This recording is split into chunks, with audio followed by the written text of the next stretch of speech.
welcome back, ladies and gentlemen, to yet another episode of an Evolved Review. I am your host, James Caleb Kitchens, and each and every week I have the pleasure of being joined by none other than the absolute all-time greatest watcher of wrestling content in the history of the known multiverse, the the maitre d' of the Stovall Wrestling Network, the SWN, Caleb Stovall. Welcome back. You must have spent so much time last night trying to think of that because it took you forever to deliver it. No, actually, I was coming up with that off the top of my head, so that's why it took forever. Yeah. What's going on, man? Thank you for having me as always. What's going on, everybody out there? I am excited.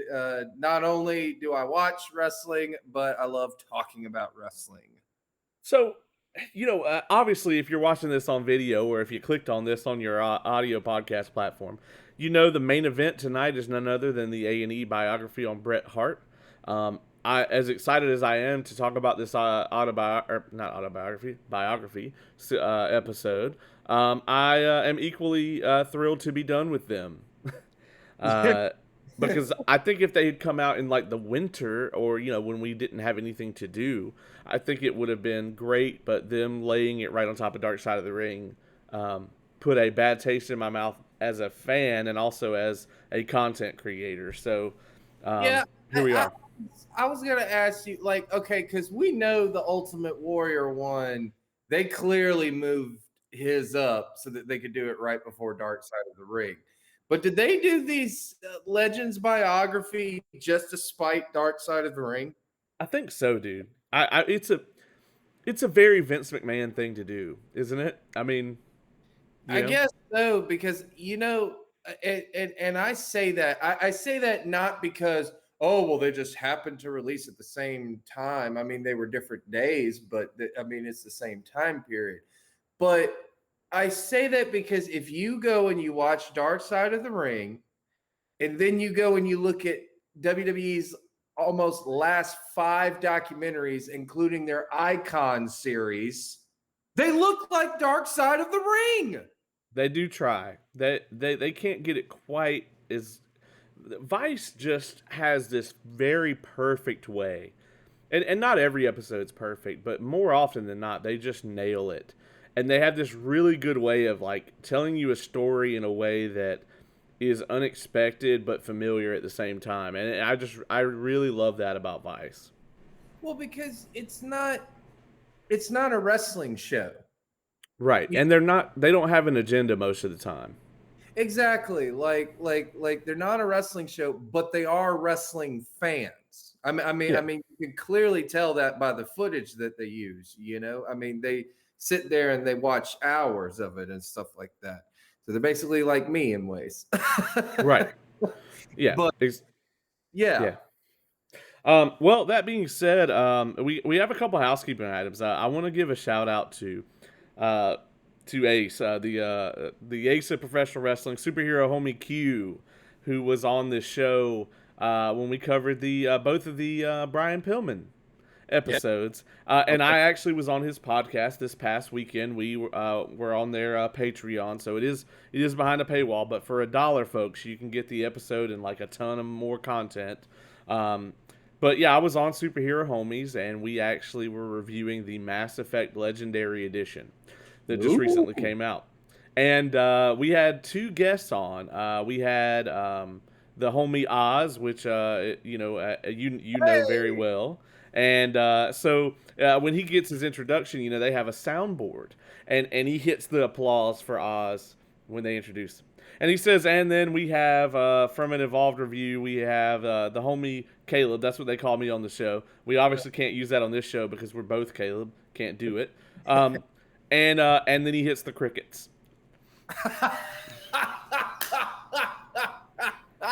and the other hosts were so confused. They were just like, oh my God. But I was like, I deserved that. I know. And he's like, and you know why you deserved it.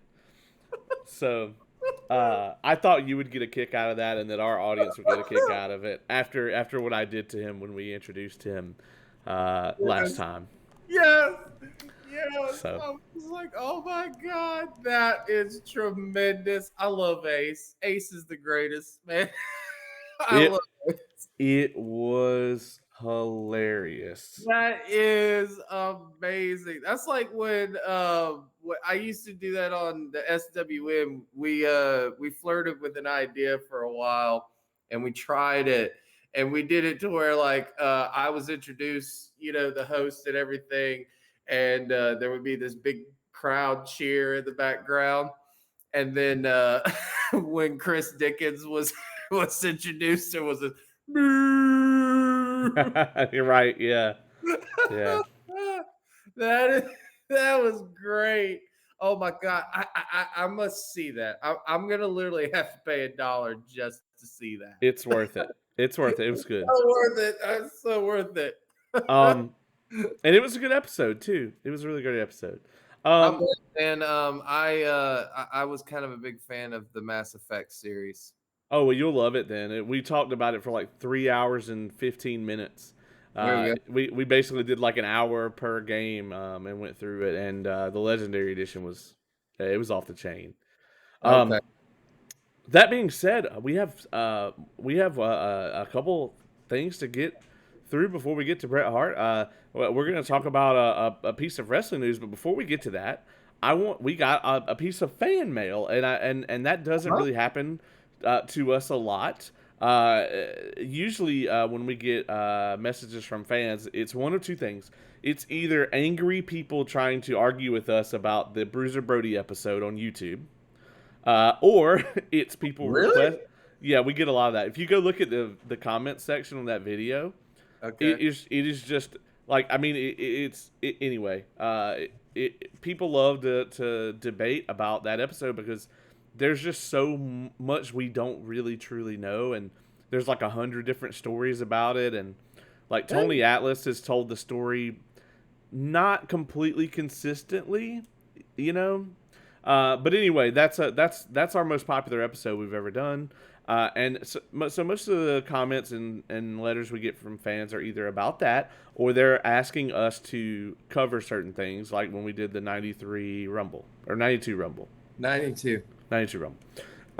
It's been a long... Which was tremendous. It was tremendous. It's been a long 2 years, folks. That being said, we got a piece of fan mail, and I listen to Jim Cornette's podcast a lot, and he gets a lot of fan mail. So unfortunately, when I read these, I read them in his voice because it sounds like him reading his fan mail. Anyway, we got a letter and or a message rather. We don't have a mailing, we don't have like a public mailing address. But if you want to get in touch with us, you can message us on Facebook. That's the easiest way. But we got a message from Ryan Siren. Sorry for butchering your last name already. It's spelled weird. Anyway, he says, absolutely love the show. Please keep up the good work. An Evolved Review is a daily listen for me on my commute.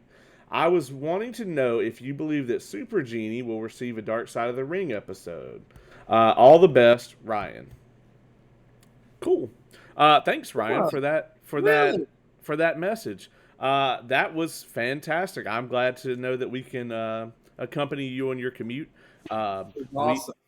We both live in Atlanta, so we know all about commutes, and there's a lot of traffic here and whatnot. So I listen to podcasts in the car a lot as well. So thank you very much for the note. As far as the question, first off, he's referring to Super Genie, Melissa Coates. Absolutely tragic. We don't really know, at least to my knowledge, all the details haven't come out. Do I think that it's gonna be a horrific story one way or the other? Yes. I happen to have some personal. I have.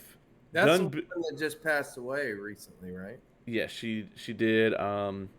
And now I haven't looked at anything since probably the day it happened or the day after. So if new information has come out since then and I'm incorrect or misinformed here, I apologize in advance. So I'm not going to speak too in depth on it. I do have personal dealings with both her and Sabu. I have done business with both of them, and I think that the circumstances will be somewhere just south of horrific, one way or the other.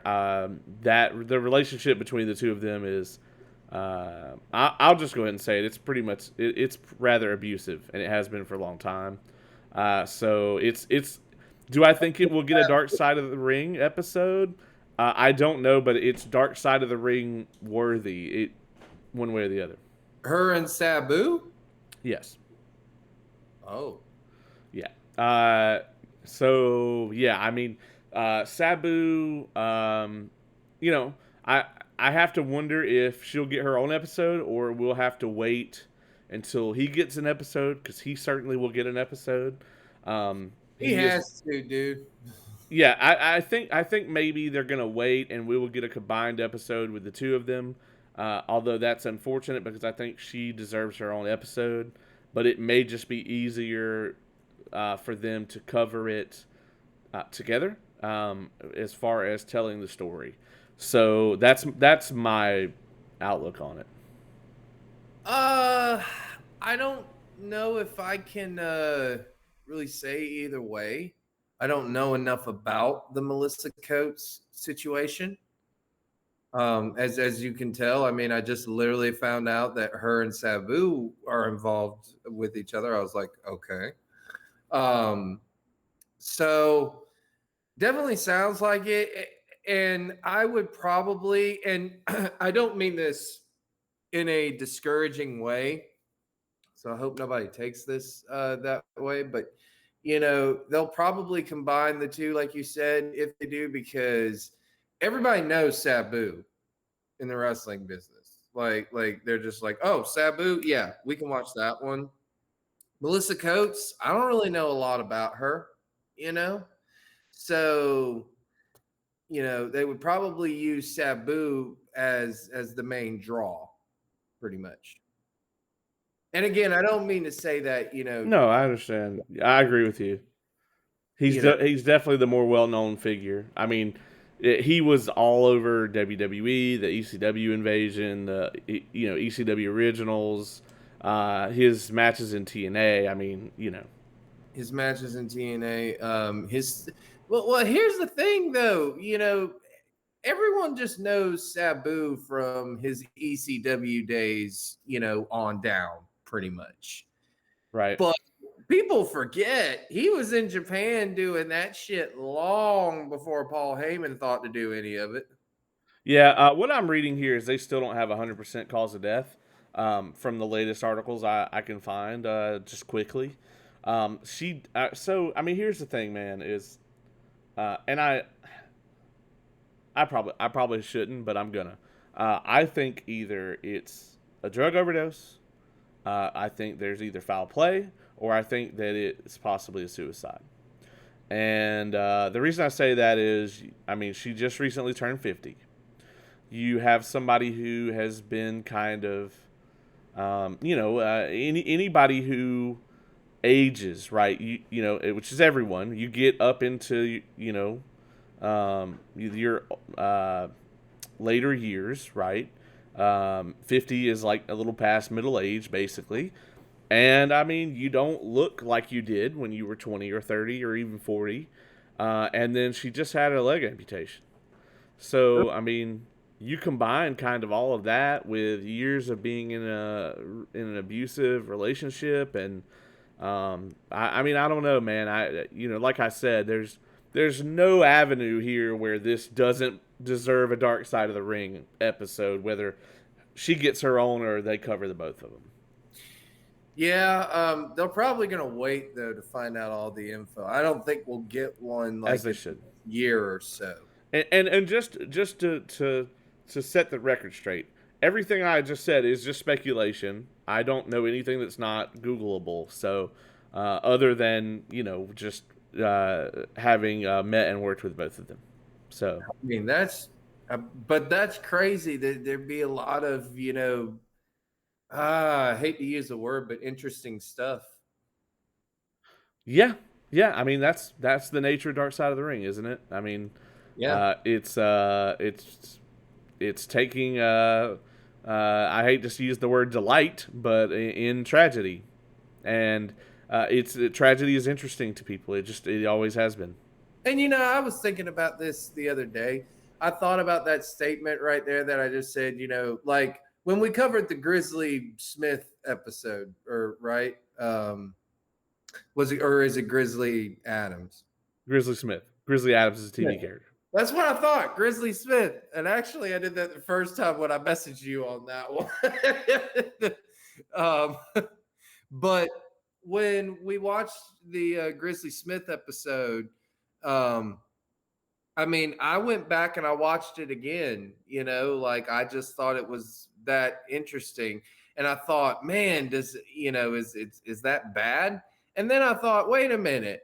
There are a ton of like serial killer documentaries and stuff out there with people doing much worse than some of this stuff, like and Yeah, I people mean, watch that stuff and find it interesting. So I mean, there's a it six is. episode Jeffrey Epstein documentary on Netflix, dude. There's a 10 episode excellent The People versus OJ Simpson documentary Hey, on Netflix.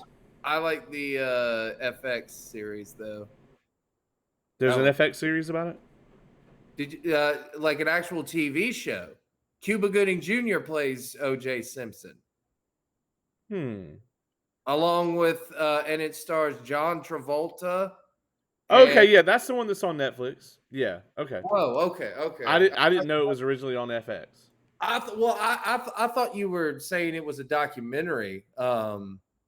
It's just it's a reenactment, retelling, whatever you want to call it. Oh yeah, it's amazing. Yeah. So, yeah, it's really good. I think I've watched it like 3 times. Like, it's just very well done. Yeah. Um, that being said, let's get into our next item. We talked about this on a previous episode a little bit, and as it turns out, AEW is going back on the road. You've got the hat as always, and I'm excited. Right? I'm excited. I think that them traveling again Yes. will be it's going to do two things, right? For the fans, it's going to be like, okay, I can go see wrestling and not have to fly across the country again, because only the most hardcore fans are going to do that. Number two, it's going to get the wrestlers and the creative back in front of your everyday wrestling fans, and they are truly going to discover what is and is not working. Yes, and that has been and I don't even necessarily want to say defense at this point or anything like that, but that's been my yeah, I guess I'll just say it like that. That's been my defense for every promotion so far. If everything doesn't look that great right now, or they're just doing these like really weird ideas, it's like honestly because you have no choice. Like especially when they were doing the empty arena stuff, like when they had no fans whatsoever.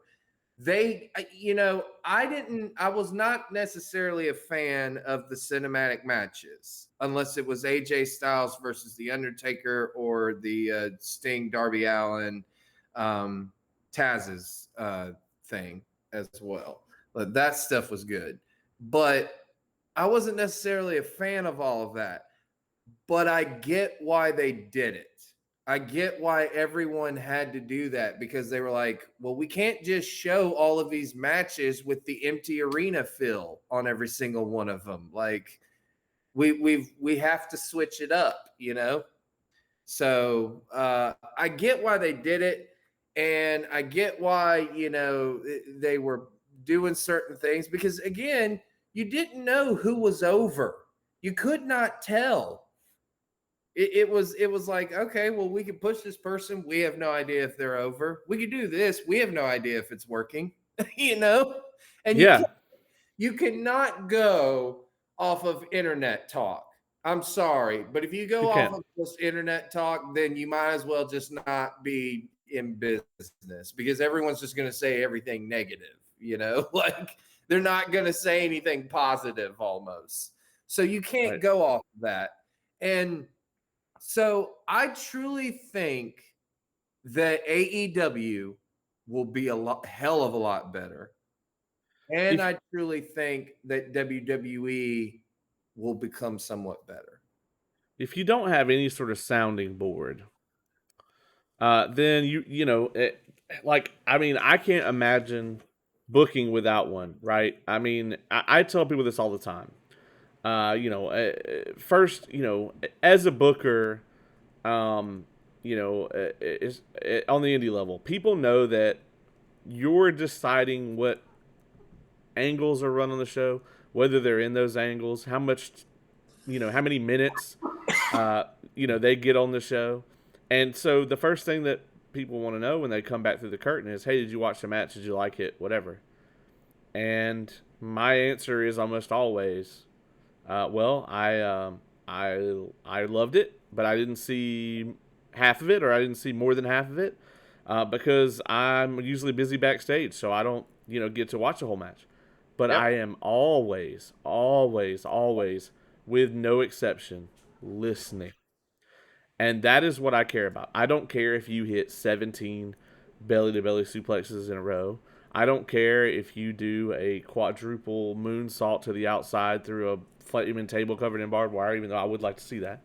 Um, you Yes. know, I don't care. As a matter of fact, actually, I don't want anybody to do that at my show because Your cat is doing a run-in, by the way. I mean, yeah, he's like running in and interfering. it's the Zoomies, man. It's late for them. This is their prime time. But yeah, I mean, I want the crowd to react, and I don't care what you do to get them to react. So if you're a heel and at the end of the match the crowd is booing you throughout the building, or if you're a baby face and you make your comeback and the crowd is all into it, that is what I care about. And so trying to book a show without that is impossible to me, Yeah. because that is what it is. I mean, that's the sounding board. That's my gauge of whether this, something works or not, or whether people like it or not. That's where I'm at. And so, yeah, I mean, I can only imagine how far off the path you would be booking a year plus worth of shows without that. Yeah, I mean, but here was the thing: they had no choice. Nobody did. Like Right. Yeah. nobody I don't had blame them. a choice. And one of the things I was also thinking about was, remember when the pandemic first started and AEW had to move to Marietta? Yeah. They weren't in Daly's place; they were in Cody's Nightmare Factory place, and they just used Yep. that for filming. And they went with the tournament format where everything was pretty much for the TNT title, or it was the tournament for the TNT title, and they were able to fill some time with that. And a lot of people said that was some of the best stuff that they did, especially with the commentary, because for whatever reason Tony Schiavone and Chris Jericho worked as a tandem. And I was just like, man, they need to explore that more. But that's a different story. But, then after that, it was like, well, we can't do a tournament every single time. So we have to do, different stories and everything. And yeah, there was some ridiculous stuff. I get it. Like they put on one of the worst pay-per-views of all time. They bounced back and put on a really good pay-per-view, and then they put on a semi-decent pay-per-view that had a terrible finish. Shit happens. The only thing they remember is the finish. Of course, I mean I get it, but I think so far though they've done a good job of getting away from that and moving on, especially when they had their first pay-per-view back and there's fans. So now you kind of forget about that whole bullshit time period and everything like that. So I'm excited to see it because yeah, we're gonna see who actually is over. People are actually gonna have the opportunity to get over. Matches are gonna be more exciting and everything like that. Everything's gonna feel so much better. I can tell you that right now because I've been watching the Stanley Cup playoffs, man. And dude, the crowd makes such a difference. I mean, you don't realize it until they're not there. Like you truly do not realize how much the crowd makes a difference even watching a sporting event. Because when the home, I think it's one of the coolest things when you watch a hockey, like say a hockey game. You watch a game and they're in the playoffs and the home team is down. They're down 3-0, and in the third period, they make that comeback and then they win the game and the crowd is going absolutely ape shit, and it's just like, oh my god, this is what I missed. You love that feeling. It's even when the 3 count happens. Like, just think about if Drew McIntyre had actually been able to win the WWE title in front of WWE audience, which I felt bad for him. I was like, that really sucks that he didn't get the fan pop at the end when he won the title. Edge's return. Yeah, Edge's return. But he got the Rumble. He got the Rumble entrance, but he didn't get to wrestle again in front of people. Exactly. And here's the thing. SummerSlam. Yeah, I do want to point out that I think the difference here is that WWE didn't seem that different because they don't listen to us anyway. They don't. I mean, they don't give a single flying fuck about what the live audience thinks, or the IWC. They just don't care, and they haven't in years. If they did, man, then you wouldn't have had babyface Roman Reigns ending every pay-per-view for 5 years in a chorus of boos. Yeah. Or even the Cena years where people had gotten so tired of that and they were chanting boring during Cena versus Orton 71. So I mean that's really AEW's saving grace, is if they actually start listening to the people who come out and pay money to see them. That is what they could do. That is something that WWE will not do unless they get bought out, and then they'll have to, because if NBC buys them, it'll be a different ball game. Yeah, and I'm pretty much convinced that they are going to get bought pretty much by NBC, but that's a different story. But I think it's cool right now, though, looking at AEW's Facebook and a lot of their social media, seeing the advertisements for not only Dynamite, but now Rampage. That's officially going to happen. And I'm excited about that, man, because listen here. People can say what was a good idea and what was a bad idea back in the 90s and whatnot. But I remember when WCW had Nitro, Thunder, Saturday Night, Main Event, and oh God, what was the other one? Worldwide. Pro Wrestling and Worldwide. When they had all of them, guess who was watching every single one of them? This guy.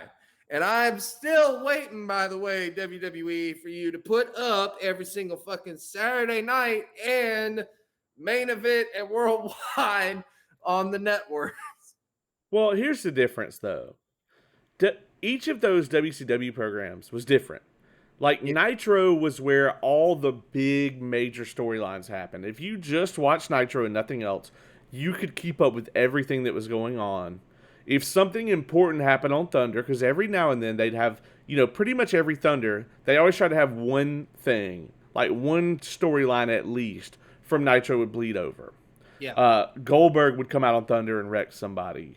And then the rest of Thunder would be it was the B show, right? But if you were a fan of Nitro, that they'd give you just that little bit to get you through the week. Worldwide, they did recaps of what was happening on Nitro and at the pay-per-views, and then they would have 1 or 2 matches. So it wasn't like today where it's like Raw is 3 fucking hours of WWE bullshit, and then SmackDown is 2 more hours of WWE bullshit, and then NXT is 2 hours of not bullshit, but it's still butter scraped over too much bread. That's where we're at. And so that's why WCW had an advantage, and I think AEW would be wise to follow that example, because people don't want to feel like they have to watch 7 hours of television a week to keep up with what's going on. They Yeah, just don't, and the ratings reflect that. yeah, it's very true. I think I've said that for a while now, that is the problem with Monday Night Raw. It's 3 hours, and then think about that, right? Like Triple H said it best when he had the Stone Cold interview. He said, dude, that last hour is so hard to script. It's just so hard because because we've already done everything in 2 hours, and now it's like, okay, by the way, you got to fill in this third hour. So now what do we do? It's like, I've got a pay-per-view coming up. I've got to have a pay-per-view main event, but I've just done it on Raw. You know? See, see, this is where, I mean, granted, I book 6 to 8 wrestling shows a year, so it's nowhere near the same thing, right? But Of when I course. sit down to book an event, I'm like, here, like I have 25 ideas and I want to tell these stories. And then I go, all right, I have a 6 or 7 match card. I have room for this. I have room for this. And I have to pick and choose the best pieces to make a coherent show. Well, we got somebody running out right here. Well, we can't do that twice. So we got to take that out. We got to change this. I can't imagine booking in the opposite way where it's like I have 35 ideas, let me put them all on the card. Oh. Oh shit, man, I've still got to come up with 15 things. Shit. Yeah.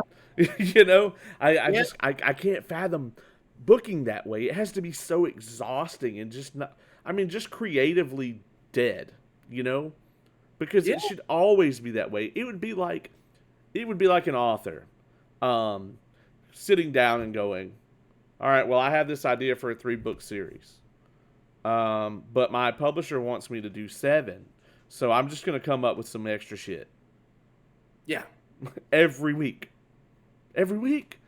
I Yeah. mean, it's just like, it would be like if somebody went to, Steven Spielberg and said, I want you to make a movie. And he goes, well, I mean, I really don't have an idea for a movie right now. And they're like, here's some money, make one. you know?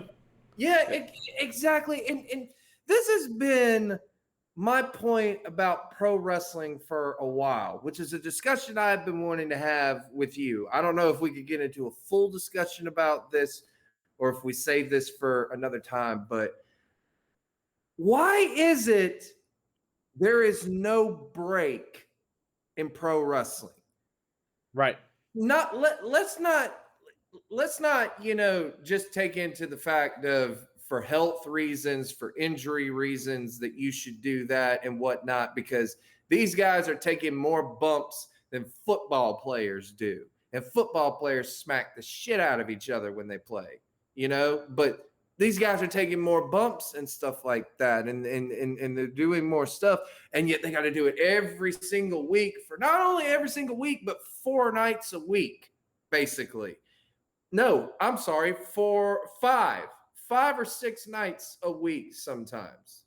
And I've sat there and said this. I'm sitting there like, why is it that there is no break point on Raw or even SmackDown or just a wrestling show like that? Because here's my thing, right? We're going to use, all right, we'll use this show, Stranger Things. Okay. Stranger Things on Netflix. I remember the first season came out. It was amazing. People were buzzing about it. They were like, oh my God, that's amazing. Then that second season came out. It became one of the biggest TV shows of all time. Then everyone was like, all right, I can't wait. When is the next? They made you wait. There's a waiting period. Now, obviously, they got to wait because they have to film stuff and everything like that. They have to come up with a brand new season and whatnot. I get that it is a different process, but I'm saying the thought process, though, in the fact of you have to make them wait. You have to let everyone breathe. They have to process what they just saw, and then they have to wait to see, to continue, basically, and it It's builds up more anticipation. it's the ultimate filler, man, and I hate it. And I agree. I've said for a long time that that there should be an off season in wrestling. I mean, if I had my way and could run shows in my own building, I would run like March through October, Yeah. and then that would be it. And I would take November, December, January, February off because number one, those are the months where the shows draw the least anyway. Other than like, I'd say, well, November's probably fine, but I mean, in this area, November's WrestleCade, and that's like the WrestleMania of the Indies. Yeah. So that's where you are. Uh, I agree with this idea wholeheartedly. I mean, no other sport does this. I know why they do it. They do it because they want to be able to go to the TV networks and say, "Hey, to our advertisers, we have all this content and we're going to provide brand new content to you every single week and multiple times a week." And that's the thing that these TV networks, nobody else is willing to do that. Nobody else really can do that. And that's the thing, but it's like you're destroying the product in order to do it. And I really do think if wrestling had an off season, I think that's one of the very few things that I think would result in a resurgence of the popularity of wrestling if it had seasons. Yeah. Because it's like you said, everything else that we consume is like that. And you end the season with WrestleMania, and maybe you pick it back up with SummerSlam. Yes. You know, I or agree completely. or you go, you pick up Raw a month before SummerSlam, and you lead into SummerSlam. And then that makes that whoever wins WrestleMania, that's a huge deal because it's like, oh, the heel walked out with the title and now he's just got it for 4 months and there's nothing anybody can do about it. Or the babyface went out with the title and now he's gonna have it when you guys come, when they come back. It would be such a different form of storytelling and it would be for the better. Sorry, ladies and gentlemen, we've derailed this entire episode, but this is a great conversation. But it really would be because the Super Bowl, man. I know you don't follow football like I do. I love sports and everything like that. I follow the Super Bowl. Okay, well then, but there's my point, right? A lot of people in this day and age, they just wait till WrestleMania to follow everything Right. because it's the biggest thing and everything like that. Um, and with the Super Bowl, it's the biggest drawn thing, even during the regular season. Like they play in a stadium that you see every Sunday, but it's drawn bigger because it's the championship game and stuff like that. It has a bigger feel to it. And but after that game is over, guess what? Football's done until September, until the Right. following September. And then you have to wait. And now, obviously, again, I get that, people have to, if you're talking about TV shows, people have to do production and film and stuff like that. I get that. Sports is injuries and drafting and stuff like that. I get that. But wrestling can be the exact same way. It's like it's it's a TV show. I mean, wrestling is a sports show, basically. Like it really is.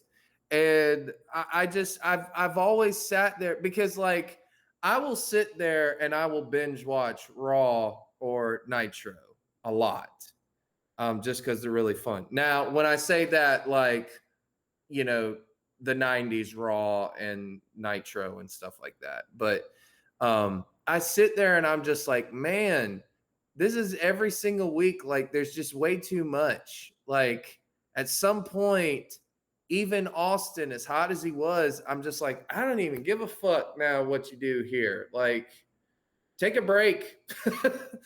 like, Yeah. Yeah. like, You're right. I mean, you're right. And that's.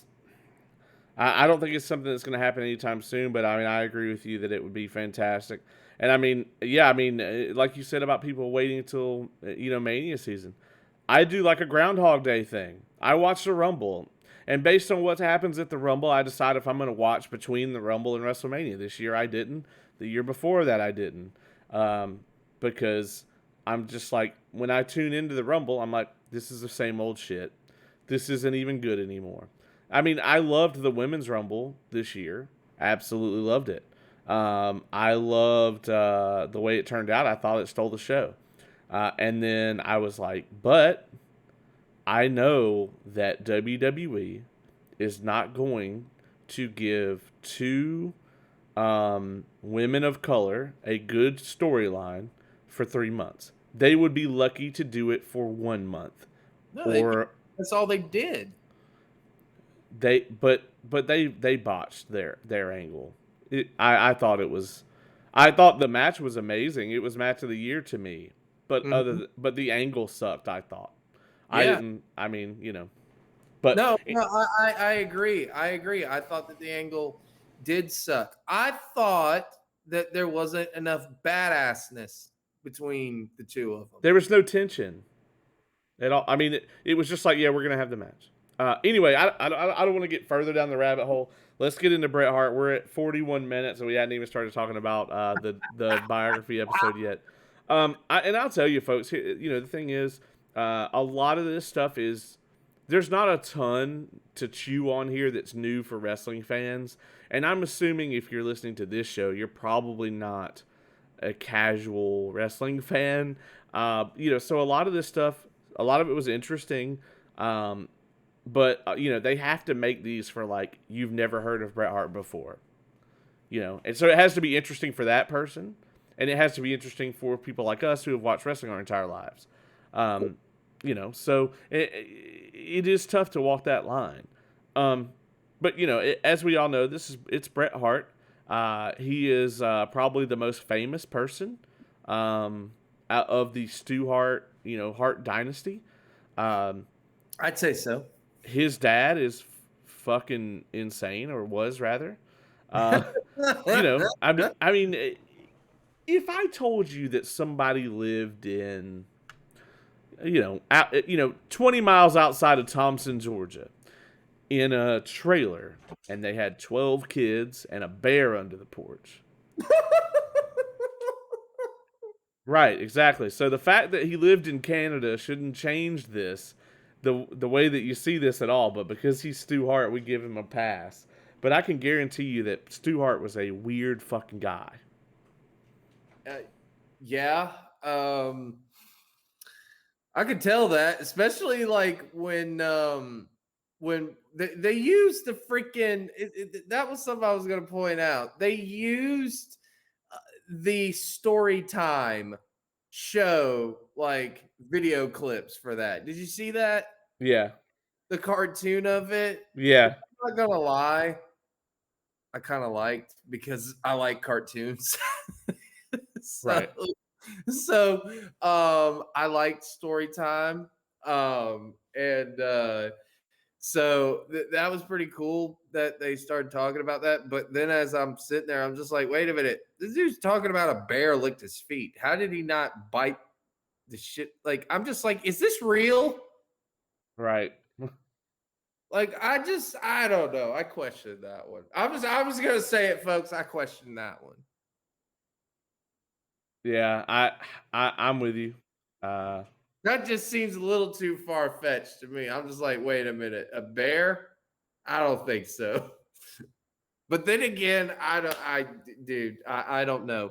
But I remember and the dungeon story, Stu Hart and the dungeon story, I should say. I remember that one though more so from what I feel is the best Bret Hart documentary of all time. Yes, even better than this one. Spoiler alert. Wrestling with Shadows. Wrestling with Shadows, fantastic. Yes, Yeah, because it wasn't from WWE's perspective. right, exactly. Wrestling with Shadows is great, and I would recommend anybody that even kind of liked this to go and watch it, Yes. because I think I think it's the best as well. And then a close second would be, of course, the Vice Montreal Screwjob episode from Dark Side of the Ring.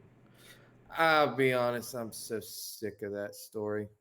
I am too, but that episode is the first time that we ever got. Well, it's the closest we've ever gotten to the real story. It's as close as we're ever going to get to the real story. 100%.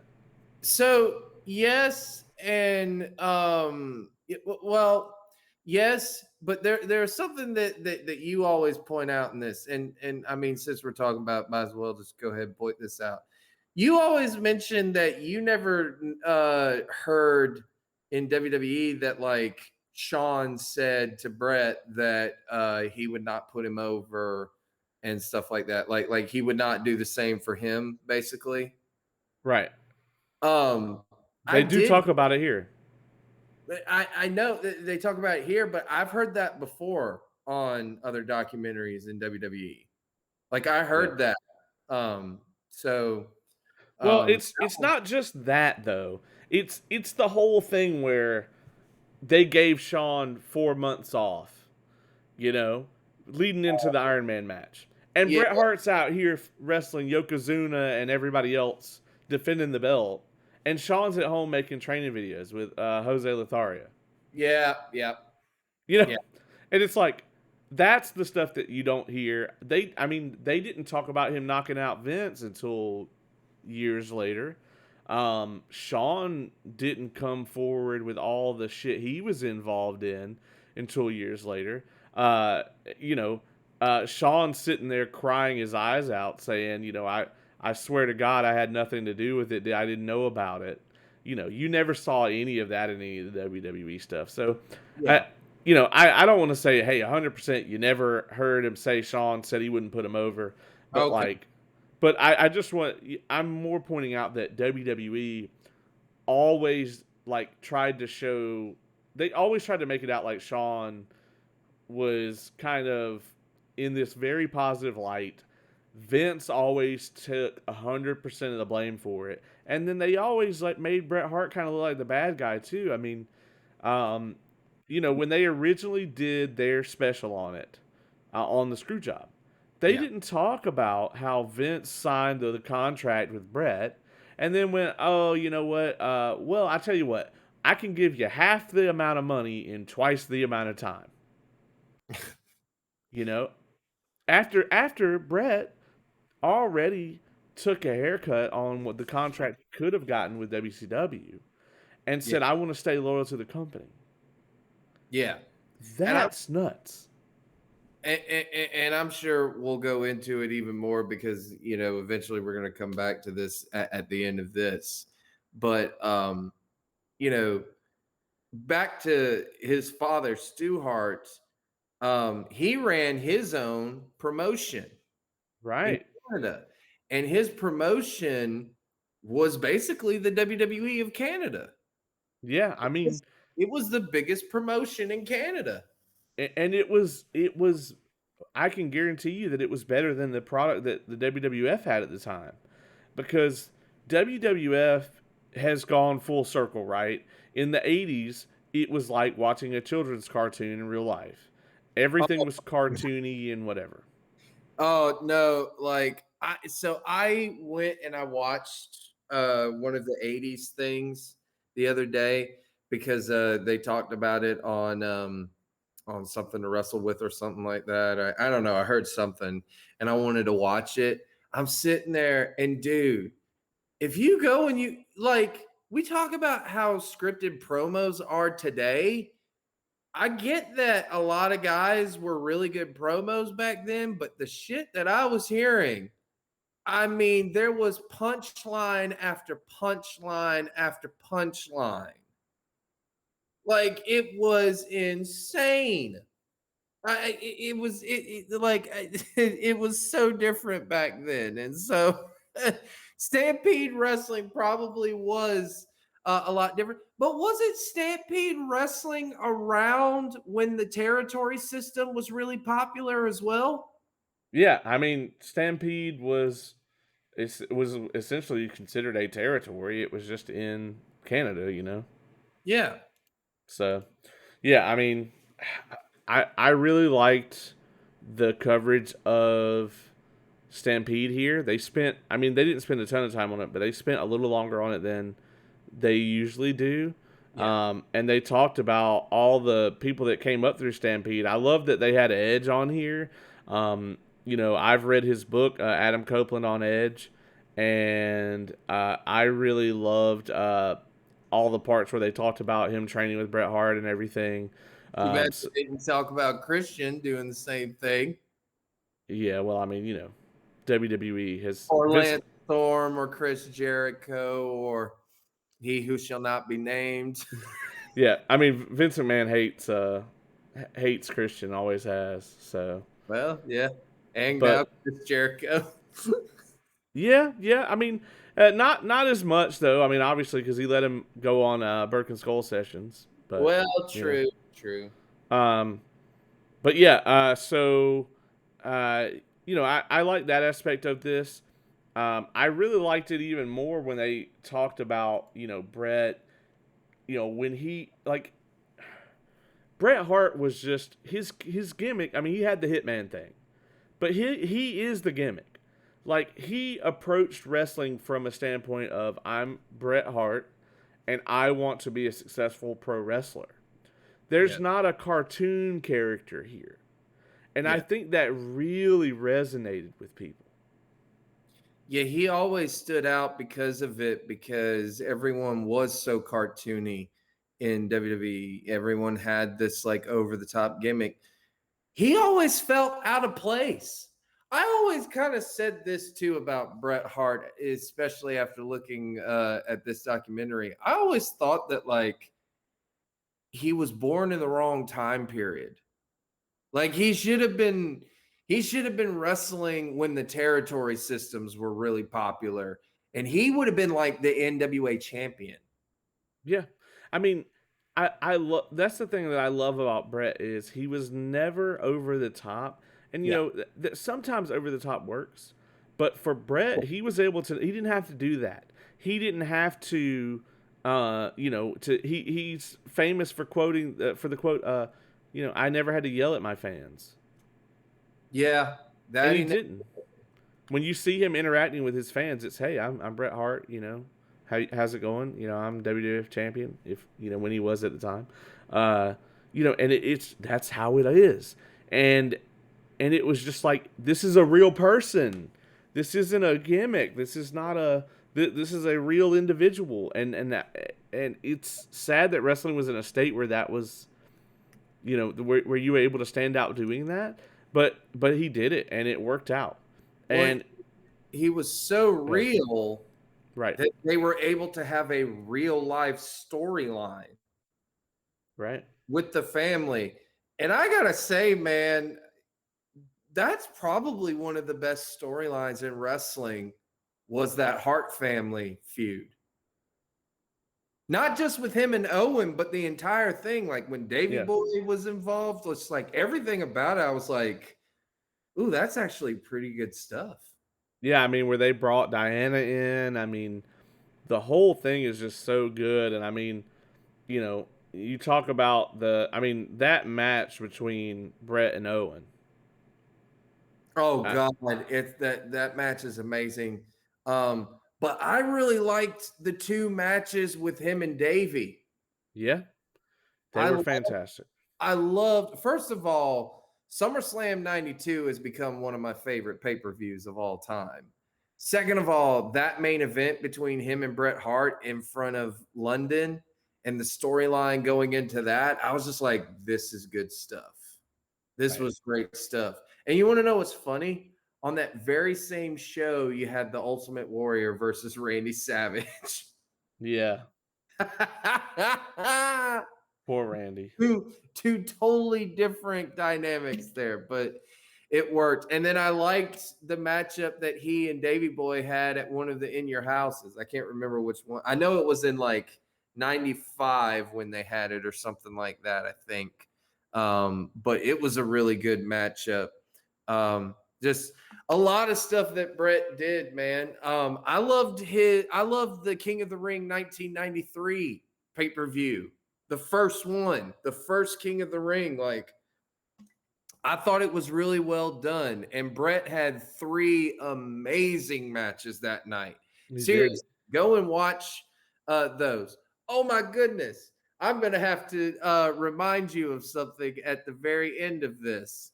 So before we sign off, remind me of this. Okay. But the King of the Ring 1993, he fought Razor Ramon in the first matchup. You know that was an awesome matchup because Scott Hall can go and then put him and Bret Hart in the ring. That was great. Then a matchup against him and Mr. Perfect. That was amazing. And then a matchup with him and Bam Bam Bigelow. I was always a fan of Bam Bam, despite him, like he had that "I'm this enormous person, but I can move" gimmick. Oh God, I love Bam Bam Bigelow. And by the way, well then, if you're a fan of Bam Bam Bigelow, dude, I encourage you to go watch that match. I will. Yeah. The Triad, man. Yes. The Triad. Who's better than Canyon? Yeah, that's right. Yeah. And looking forward to his Dark Side of the Ring episode, unfortunately. Oh well, So, yeah. Okay. Well, that's uh, a good story. yeah, completely different story. Back to Bret Hart. Yeah, I agree. Like the way that Bret was, I was actually really surprised that they allowed the Hart family story to happen and that they allowed Bret to do the stuff that he did with Owen. I mean, the stuff that you can't even fathom Vince McMahon okaying that in the modern era. You know. No, but I guarantee you, none of them fought against it. They were happy to do it. They loved it. No, I mean they did, but I'm just saying, that, like I could just there's very few places now where you could go, even on the indies, and say, "Hey, we're all talented workers. This is my family. This is my sister, my brother-in-law, my actual brother, and and then we want to do this storyline." And it's just not a lot of places where you would have that happen. Yeah. What you're much more likely to get, especially in the WWE now, is it would be more of like a Smith family thing where you don't even know they're related. Yeah. Like Bray Wyatt and what was his brother's gimmick? Bo Dallas. Bo Dallas. Yeah, I mean they never even hinted, and they look just alike. Oh yeah, I know that's what's funny about it. How about the Hart family though? Isn't that like the weirdest dynamic in a family? Like all of the guys, all of the sons are wrestlers, and all of the daughters are married to wrestlers. Yeah, It's like if you it's like if you wanted to do anything else in that family, wasn't gonna happen. yeah, like wrestling was just always gonna be put on that family. that was it. Yeah, they should have had somebody that was like an accountant or some shit. They would have been like the black sheep of the family. Um, so I mean, we touched on this a little bit, and I don't really want to spend too long on any part of this, but Okay. you can't talk about Bret Hart without talking about Shawn Michaels. Of course. Even if you don't get into the screw job, the two of them had incredible chemistry. Yes. For the same reason that there's incredible chemistry in the match that I have called the greatest match of all time several times. The reason that Kurt Angle and Shawn Michaels have such amazing chemistry.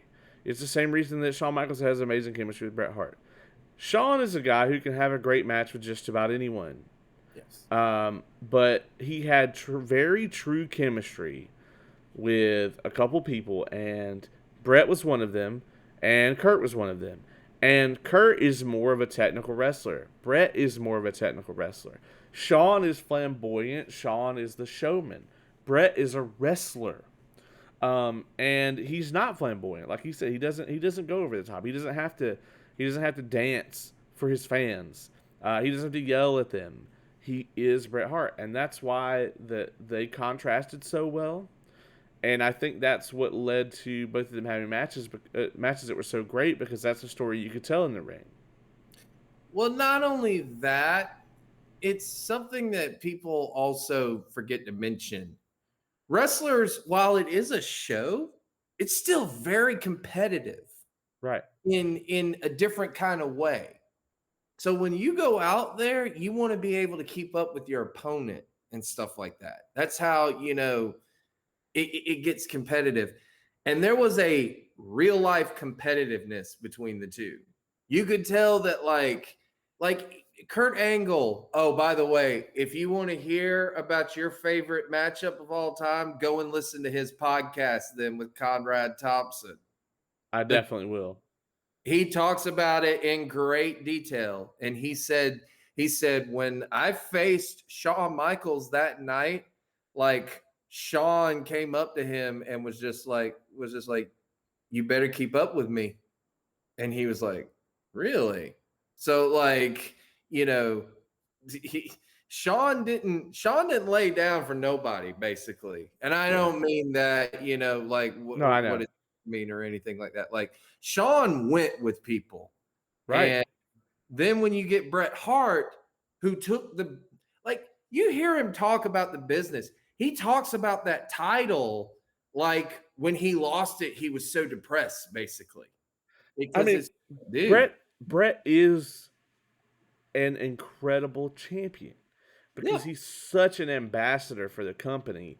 I mean, when he was a WWF champion, he was a WWF champion, and not in the negative way that you would hear about that today. Because today, when you use that terminology, like, this guy kind of let the belt gimmick go to his head. It's always in a negative way because it's always like, okay, well, I won the title and now I got an ego all of a sudden. But Brett, that wasn't really it with Brett. It was more of a pride thing, and it was him basically being a leader in and out of the locker room, and that's what you really want in a champion. You want somebody who is going to go out and carry that championship, and people look at it and say, "Hey, this guy's cool. He's the champion here. Maybe I need to check this product out." yeah, And that's what you really want, and that's what I think he embodied, and what I really liked about him. And you're right, him and Sean definitely did not get along because their on-screen personas were just, as we always say, they're just amped up versions that are off-screen personas. oh yeah, And at this point in time, Sean was a huge asshole. That's by his own admission. yes, very much so. At this point, it goes back though to what I was saying earlier. I believe, dude, that Bret Hart, if the NWA had been around, he'd have been NWA champion and he'd have been doing what Ric Flair and them did. He'd have been going to every single territory and having like hour-long matches, Yeah. which Yeah. I would have watched every single one of them. Yeah, I mean, so since you say that, let's talk about hour-long matches. Um, Oh God. the Iron Man match. Um, I think it's the most overhyped match of all time. it is, and here's the thing: I wish they had done. For me, all right, this Iron Man match. I think it's incredible to see it one time, but I think after that one time, it's done. Like, it's not interesting the second time. If you already know the finish, it's not interesting. At the time, it was interesting because no one knew what was going to happen. And then at the end of the 60 minutes, when there's still not a damn pinfall, that's you saying these guys had an hour and they're that evenly matched that nobody could break the other person. And then Sean wins it. Boyhood dream fulfilled in overtime, basically. Sudden death. And that was just the most riveting finish that you could have come up with for this match. I think it never should have been done again. Because a 30-minute match, okay, there are people out here today who can make a match interesting for 30 minutes. But that's not a damn Iron Man match now, is it? No, and I think the difference between a match that is an hour long and a match that goes an hour long is a lot different. Because if a match goes an hour long and it's not an Iron Man match or anything, well, then that just builds suspense. You don't I know when this is going to end. I don't think there's. I'm going to say it straight up. There's no two people alive today that I want to see wrestle for an hour. I don't want to see. There are like maybe 10 that I think could be good for 30 minutes. Maybe 10. I mean, I might could think of others or anything like that. But again, I don't mind time limit draws as long Yeah, as you can do them all the time. But I don't mind time limit drawn matches, even yeah. going back and watching those. Nearly every fucking person on AEW needs to hear that nobody wants to watch you wrestle for 30 minutes, especially not on a regular basis. Um, I could watch so when Ciampa and Gargano first had their match, their feud, Yeah. I could have watched them wrestle for 30 minutes easy, and then been like fight forever. But that's so. I mean, that's definitely not the norm. It's certainly the exception in today's wrestling. Well, I that's could the storyline was so riveting. right. I could watch like Adam Cole, baby, and Samoa Joe for 30 minutes, Of course. So and maybe you I'll get that chance. like okay, in that same instance, then, like, say you could go and watch then the hour-long time limit drawn matches between him and CM Punk,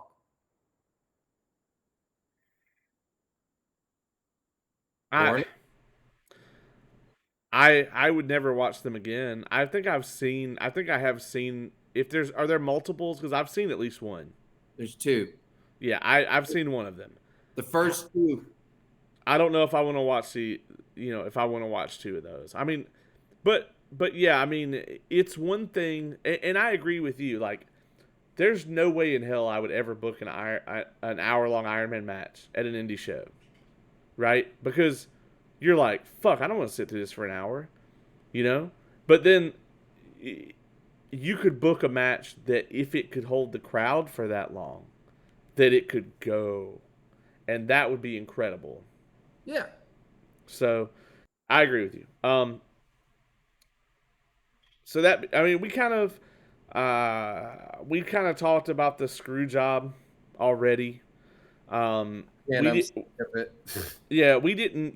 I think the best look at the screw job is the dark side of the ring. To me, uh, that's my opinion of it. I just I just think it's the most overblown thing of all time. Because I just think because whenever I see people defend it, like when Bruce Pritchard, right?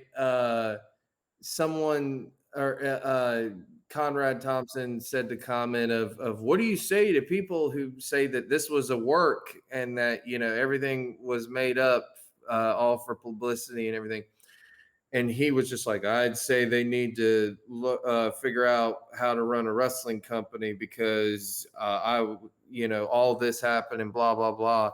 And I'm sitting there just like, dude, the very idea that an owner of a company is held up with a belt that he gave someone that he already says who's going to drop the title to, like, it just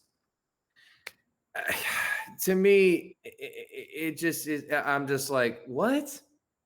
like, like either way, because like I tried to explain it to one of my friends, and they were just like, this doesn't make any sense. Just take the damn belt off of him. Yeah, I mean, there's a couple. There's a few layers to it. So on the purely objective level, it's one of the most significant events to ever happen in pro wrestling. It created the biggest heel in the history of pro wrestling, which is Vince McMahon. It Baby face. What's that? I said, and then had the biggest baby face to go with him.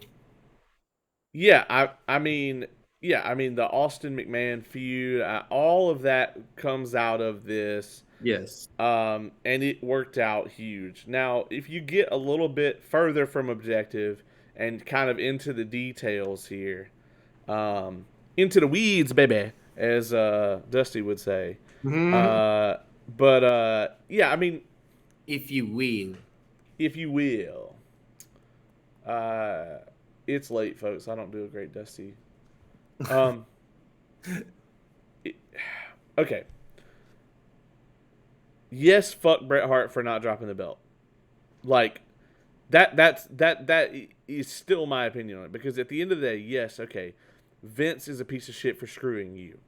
You should have left to go to WCW, but you don't get to fucking pick who and when you lose the title. Especially if you're leaving. And at the end of the day, I wouldn't trust anybody to not be under contract in the position that Vince McMahon was in while they had my title.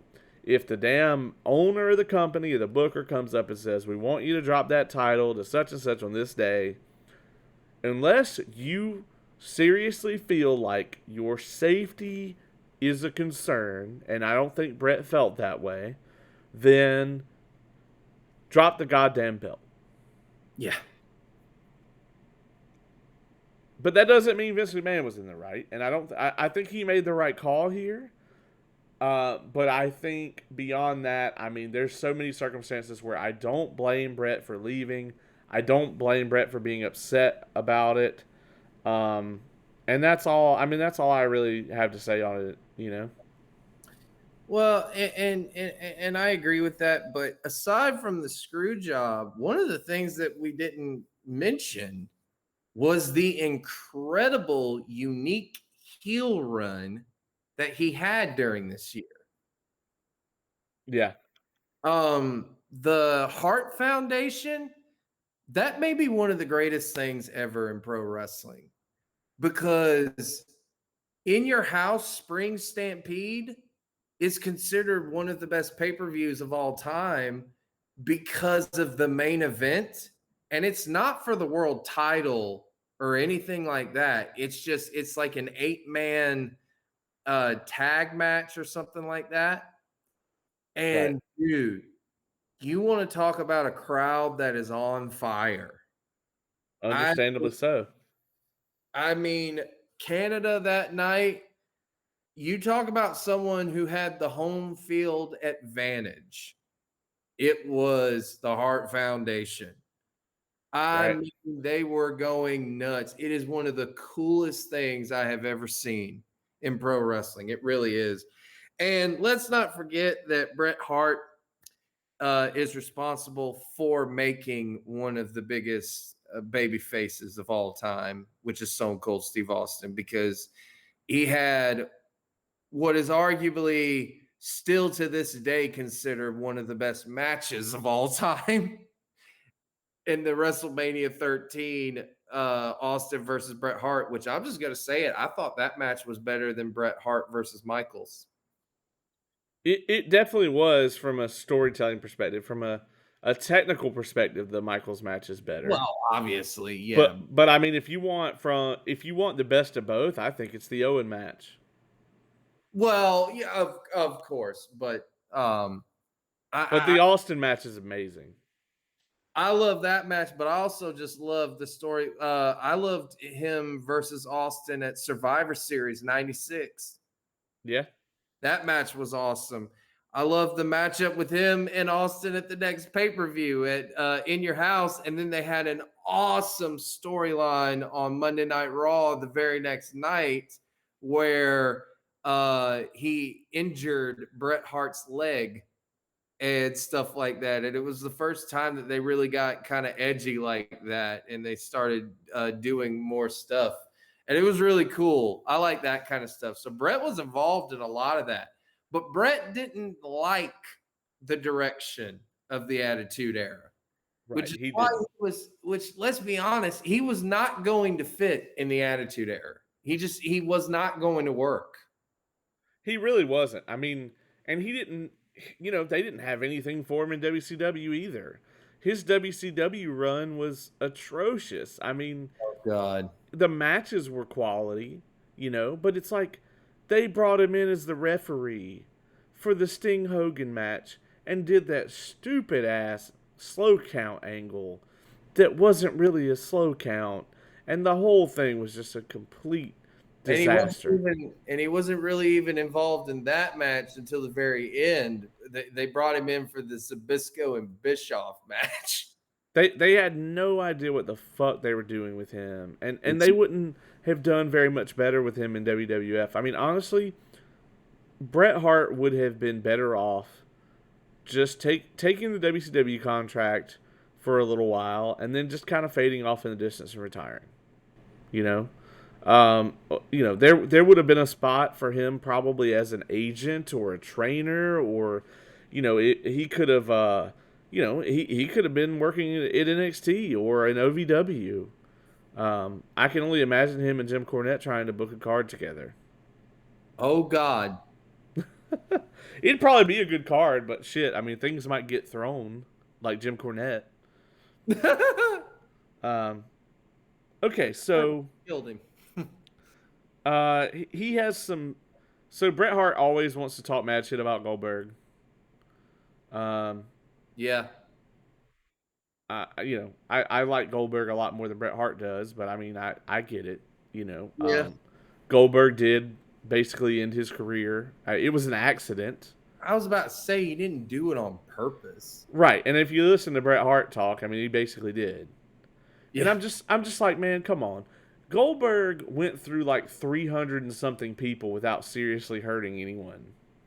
Yeah. It was an accident. Is he a agile technical wonder in the ring? Far, far, far from it. But he didn't intentionally kick him, you know. Yeah.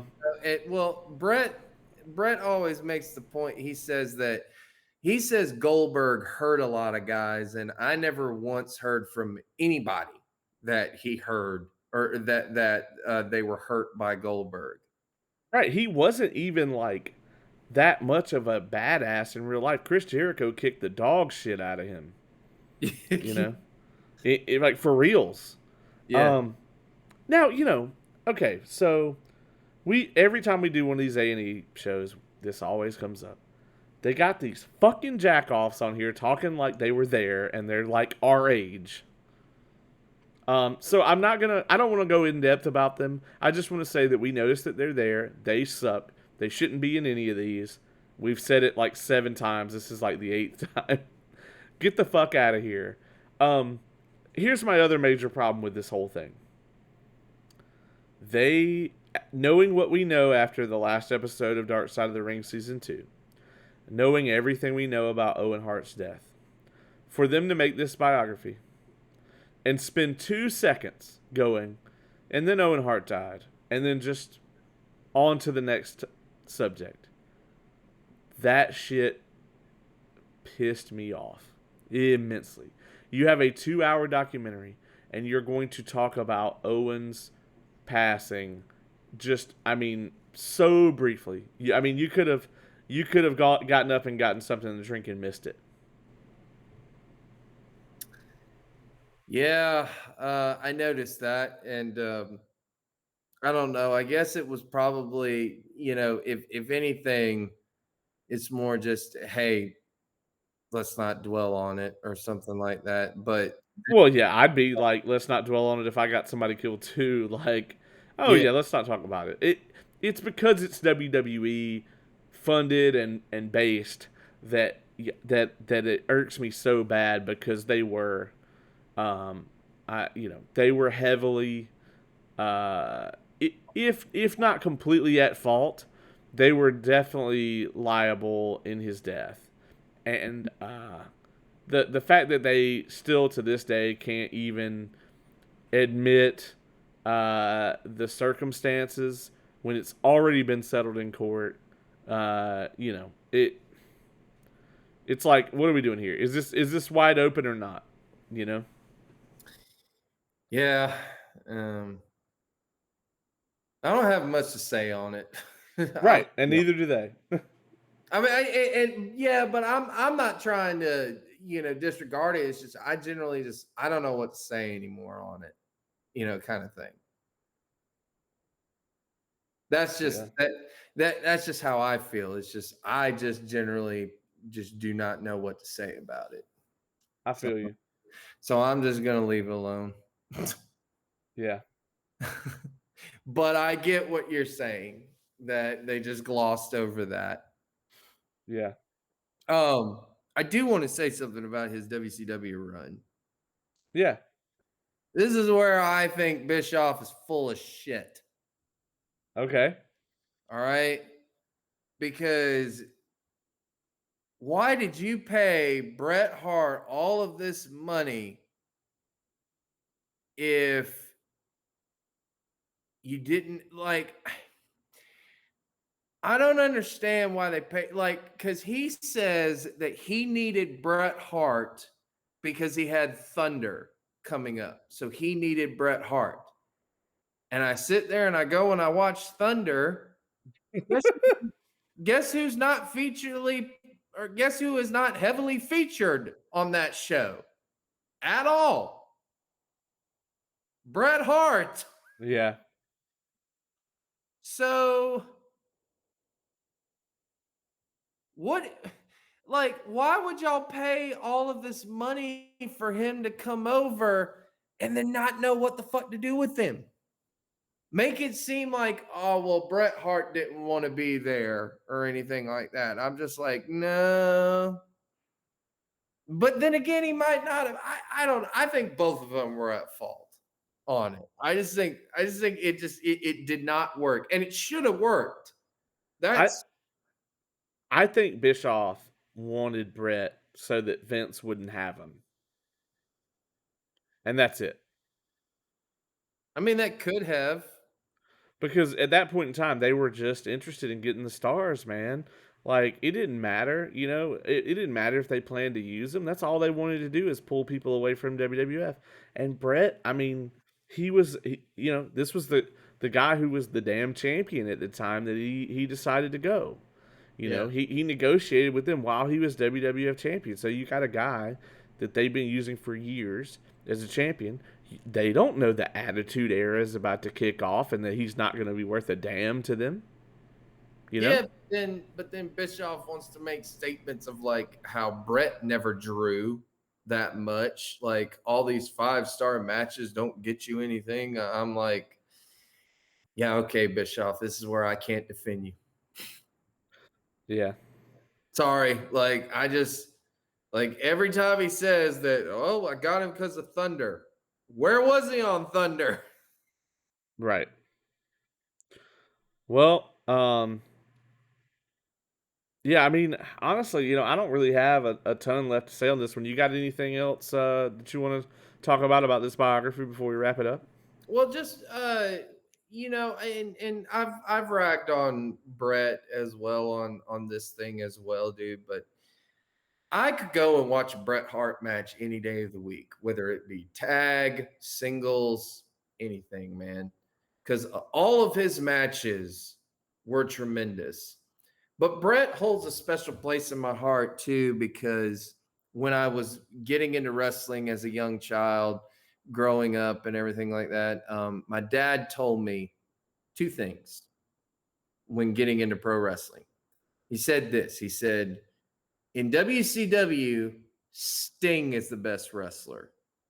In WWE or WWF, in WWF, Bret Hart was the man. So that's what I went by.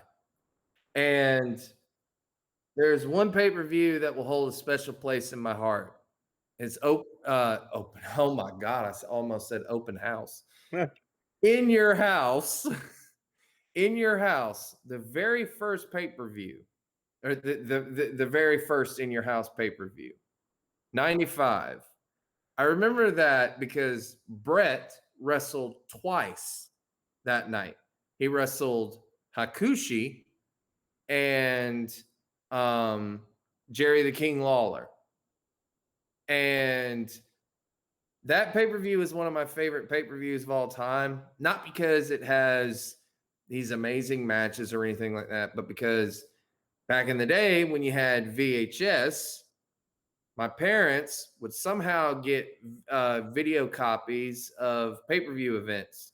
One pay per view event in particular was this In Your House 95 pay per view. And so I used to watch that videotape religiously as a child. Whenever I go to my grandmother's house, it was there for whatever reason. So I would go and I grab it and I watch it. So Bret holds a very special place in my heart. All of this other stuff, you know, I don't really like to hear after the fact, but looking back at it on those times, that's what I remember most about Bret Hart and just the amazing matches that he had as well. Yeah, I would agree. My opinion on Brett was, as I've said on here before, it was very tainted for a lot of my life by my love for Shawn Michaels and the WWE framing of the Montreal Screwjob.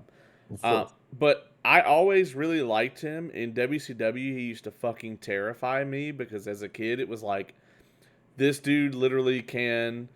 It doesn't matter who your favorite wrestler is. This dude can like break their leg or their arm or whatever, and the sharpshooter. I mean, he protected that finish, dude. That sharpshooter was hell on earth if you got put in it. So Bret Hart, I think is one of the greatest of all time. I think he has a incredibly tragic story. I think his career was derailed. I mean, I think I honestly think if he had gotten into wrestling, been born like 10 years earlier, he would have been able to have a full career and retire. But wrestling, unfortunately, for him, wrestling completely passed him by in the Attitude Era and the Monday Night War. There was no place for him. He's the redheaded stepchild, in this whole thing. And it's unfortunate. I don't know if there was a right call for him to make other than just taking his ball and going home. And that's unfortunate for someone who is as talented as he is. Yeah. But you're not going to find another one like him that took the business like he did. No, I mean you're really not. I mean, like honestly, in the modern era, I think Tommaso Ciampa might be the exception, the closest to him. Maybe Joe. Samoa Joe has always steered away from the really silly shit. Yeah. And always been himself. Unless, unless it's the Nation of Violence. Yeah, we don't talk about that. Um, or if you want to go down to the indie level, like a John Davis, um, you know, somebody who is real, So yeah, I mean, he deserves his place among the greats in history, and I'm glad that they included him on this on the slate here for these documentaries. Now, I just hope they don't make any more. I agree, but I did like this one just because. Well, I there's obviously things I didn't like about it, but I liked for the most part going back and making me want to go and watch a lot of his old stuff, Yeah, just like I did with the Mick Foley thing. yeah. Well, folks, I think at this point we'll go ahead and wrap this one up. We have a lot coming up. We are gonna do Dynamite Kid next, and that's going to wrap up the. We've wrapped up the A&E biography series now. And then that will actually wrap up the first half of season 3 of Dark Side of the Ring, and then we are gonna have some really cool content to get ready for you after that. We really appreciate the fan mail, so to speak, digital mail that we got today. So, like I said, message us on Facebook is the easiest way to get a hold of us. Keep that stuff coming. We'll give you a shout out on air. Thanks again, Ryan, for sending that in. And I think it's time to say it. This has been an Evolved Review.